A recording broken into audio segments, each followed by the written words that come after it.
आखिर क्यों भोले हैं भोलेनाथ? जाने ये अनोखा रहस्य। भगवान शिव को जहाँ एक तरफ भोलेनाथ कहा जाता है तो वहीं दूसरी तरफ उन्हें सृष्टि का विनाशक भी कहा जाता है।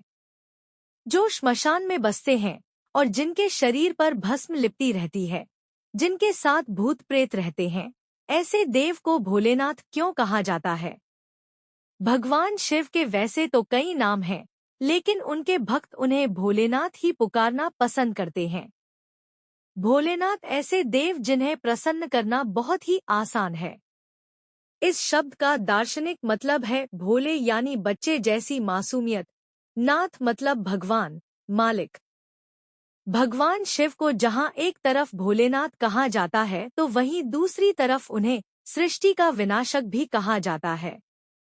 जो श्मशान में बसते हैं और जिनके शरीर पर भस्म लिपटी रहती है, जिनके साथ भूत प्रेत रहते हैं, ऐसे देव को भोलेनाथ क्यों कहा जाता है?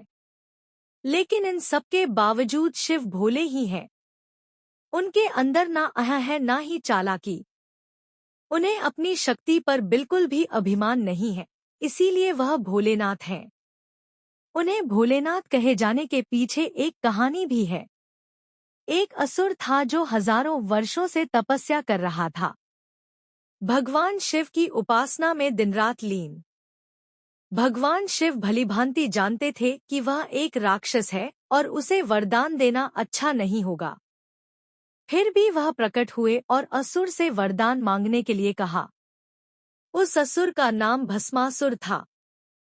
भस्मासुर ने भगवान शिव से वरदान मांगा कि वह जो कुछ भी छुए तुरंत भस्म हो जाए। शिव ने तुरंत उसे यह वरदान दे दिया। अब भस्मासुर वरदान की परीक्षा लेना चाहता था। भस्मासुर को लगा कि अगर वह भगवान शिव को ही भस्म कर दे तो फिर उससे ज्यादा श्रेष्ठ कोई नहीं रह जाएगा। ऐसा कहा जाता है कि भगवान शिव अपने भक्त को खाली हाथ नहीं लौटाते हैं, इसीलिए भोले अपनी जान बचाकर भागने लगे। तब भगवान विष्णु ने एक चाल चली और मोहिनी का भेष धारण किया। भगवान विष्णु मोहिनी के रूप में असुर को मोहित करने के लिए नृत्य करने लगे और भस्मासुर का हाथ चालाकी से उसके सिर पर ही रखवा दिया। इस तरह से भस्मासुर नाम के राक्षस से मुक्ति मिली। इसीलिए तो भगवान शिव को भोलेनाथ कहा जाता है, जिनसे वरदान पाना सबसे आसान है। भगवान शिव उन लोगों पर प्रसन्न हो जाते हैं जो अपना काम मेहनत से करते हैं। उन्हें मनाने के लिए विशेष प्रयासों की जरूरत नहीं पड़ती है। उनके भक्त जो भी वरदान मांगते हैं वह देते हैं। चाहे इंसान हो या राक्षस हो, वह सबकी मनोकामना पूरी करते हैं। तारकासुर नाम के राक्षस ने कठोर तपस्या की थी। भगवान शिव उस पर भी प्रसन्न हुए और वरदान मांगने को कहा। तब तारकासुर ने शिव से वरदान मांगा कि भगवान शिव के पुत्र के अलावा कोई उसे मार नहीं सकेगा। भोलेनाथ ने बिना सोचे उसे वरदान दे दिया। भगवान शिव अपने भक्तों की रक्षा के लिए सब कुछ करते हैं। उन्होंने अपने कंठ में विष एकत्रित कर लिया। सागर मंथन से निकले विष को भगवान शिव ने पी लिया और उनका कंठ नीला पड़ गया। तभी से उन्हें नीलकंठ कहा जाने लगा। वह उदारता के प्रतीक हैं।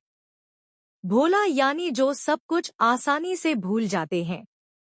जो लोग भूलने में विश्वास रखते हैं, उनके नाथ हैं भोलेनाथ। भगवान शिव को किसी भी तरह की राजनीति नहीं आती है। वह औघड़ है और अपनी मर्जी से सब कुछ करते हैं।